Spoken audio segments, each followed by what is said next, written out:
The Warriors and Mavericks are now heading back to the Bay after Dallas sidestepped elimination in Game 4 last night. Steph and the Warriors are 7-point favorites, according to Fox Bet Sportsbook. Shannon, scale of 1 to 10. What shot do you give Luka and the Mavs to win Game 5 on the road? I thought you'd go 0. 1. I'm giving him 1. I'm not going to overreact. The one thing you don't do, Skip, is you overreact. First date, you don't overreact to the first date. She shows up nice and she eats everything. I don't want nobody. I'm not hungry. I'm just going to eat a set. No. You're going to ruin it. She shows up. She eats. She's, like great conversation. I'm not overreacting to that. Wait, you just overreacted to Boston's win. No, I didn't overreact. That's not an overreaction. Okay. That's factual. That's factual. This is not factual. No. Because here's the thing. I've seen Jason Tatum throughout these playoffs do this. Skip, you don't get out-rebounded by plus 14. 3 straight games. All of a sudden, you win the rebounding battle. I think you won it by 3. And you're going to keep that up. Do you believe they can keep that up? Because I've seen them get out-rebounded by 21. I've seen them get out-rebounded by these huge margins. Yep. Do you believe they're going to keep this up? I don't believe that. I don't believe they're going to keep shoot. Now, if you tell me, Shannon, they're about to go on a stretch, and over the next 3 games, they're about to average making 20 to 25 threes a game, then I'm going to say, Skip, you got me. But I don't believe that's going to be the case. I believe Golden State, and like you mentioned what transpired yesterday, I think you pronounce it Uvalde? I believe that had an impact on both teams. One team played inspired. Yep. The other team seemed like they had that at the back of their minds. And it happened. It's over. But I know what the Golden State Warriors, I've seen them over the last 6-7 years, and I know the type of mettle and grit in which they play with and what they're made of. I don't believe that's going to happen, Skip. I don't believe that these role players normally play better at home. And I watch Reggie Bullock and I watch Finney Smith play their best games of the series. I watch all of a sudden Max Kleber find a way to be able to make a shot like he was making. Remember, he was making all those threes against Phoenix? And you're like, well, damn, you making all those threes against Utah? And all of a sudden he had a sighting. But do I believe they can keep this going for Game 5? I do not. So, no.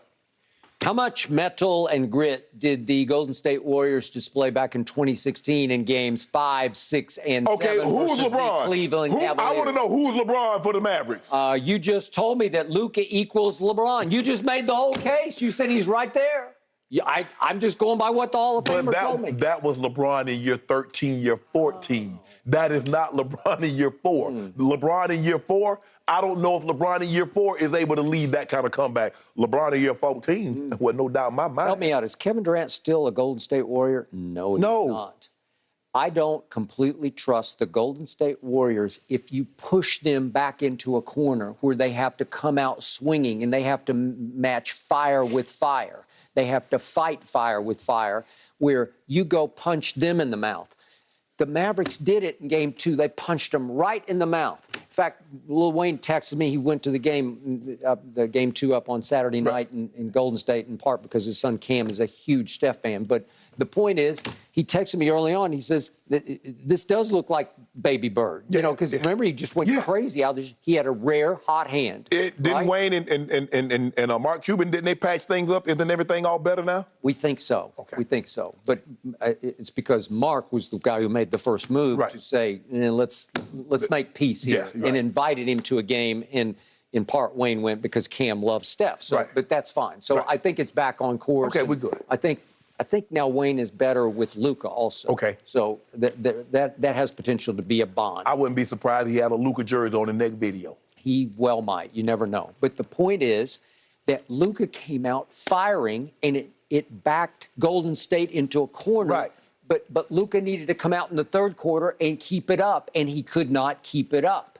The point is, Memphis was not afraid of Golden State. Memphis had them dead to rights 2 or 3 different times. All the way to Game 5, they had them dead to rights. Remember, Steph got a bogus call where he flopped out of bounds on a Desmond Bain.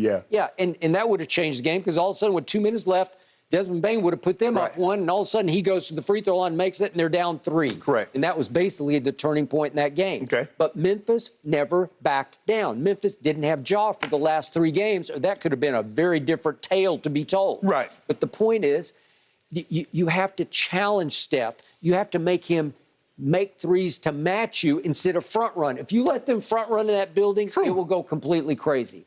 At scale of 1 to 10, I'm going to give them a 5 chance because they're going to take huge momentum out of what they did last night because they impressed me in the third quarter because they fought fire with fire. It doesn't transfer like that. You picked them. You picked the Mavericks to win the series. But okay, now I'm on the band. I'm driving the bandwagon because I would love to see them push Golden State to the brink, make them make some late shots to win this game. Because if they don't, and you go home for Game 6, now we'd have something to talk about on this show, right? Man. So you believe they can get them to the fourth quarter? We are out of time, so I've got to jump in. Sorry about that. Great stuff. But we've got to get to, is it time the Lakers cut their losses with Russell Westbrook? Yes. Would be expected. We need a close game. We need some competition. Who wins tonight and what's the score? Led by that first team All-NBA forward, JT. Celtics get the win in convincing fashion. Wait, the guy who went 1 of 7 from... The guy that scored 31. Oh, that guy. That guy? Yes, him. Right. You're losing tonight, Skip. Yes. It's about to be over for you. Okay. I'm glad. Keep talking. I will keep talking.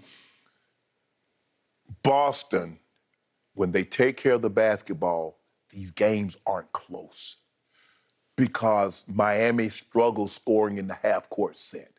So what they try to do is try to play the passing lanes, jump out, get steals, get easy buckets, because when they have to set their offense, basically it's Jimmy Butler or it's nothing. You know that, I know that. The Celtics know that because it's hard scoring against when you have Robert Williams and you have Al Horford and you have Marcus Smart. Oh, did they not? They didn't even have Marcus Smart the other night and they beat the brakes off you.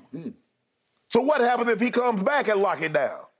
Al Horford locks it down. Robert Williams, and you know Grant Williams had an off night shooting threes. But you know he do. So he do. Jaylen Brown had an off night. You know he do. Keep talking about off night. Yeah, he had an off night, but it won't be off tonight. Derek White, 1 of 8 from 3. I'm not, you don't really care. Well, he's in your starting lineup. Don't worry. That's if Marcus Smart is unable to play. Maybe he won't be able. But what about the other initial, PP? Peyton Pritchard. Oh, I think Paul Pierce. No. He might. I don't know. They might roll him out. They might roll out Paul in a wheelchair. I mean, right now, Boston, they flipping a coin to see who the best PP is. Really? Paul Pierce, Peyton Pritchard. It's a coin flip right now. They're even talking about is Peyton Pritchard better than Peyton Manning? That's what I've been hearing. Right? Hell no. But he said that's what he do. He comes in off the bench, Skip, and he gives you buckets. That's what he do. Now, he told you that's what he does. He's a little fire starter, he a little is. pepper pot, right? It's as simple as this. Boston, when you have 20-plus turnovers, you lose the game because you allow Miami to get out, and they score 28 points off those turnovers. When you take care of the basketball, they only score 10 turnovers fewer. They only score 8 points. That's the difference in the ball game. Playing you head up, man for man, player for player. Boston Celtics are deeper. They're a better team. And finally, you're going to see it tonight. You're gonna feel their presence. You're going to feel that defense, how they squeeze the life out of you. You had 52 little measly points in 3 quarters. This is not 1990s basketball. This is not the Heat Knicks. This isn't the Pacers Knicks when they scoring 73 total points and 52 at the end of the third quarter was commonplace. This is up-tempo basketball, and you only got 52 little measly points. You're in a heap of trouble tonight. Heap of it. And the final score will be? We're going to win by at least 8.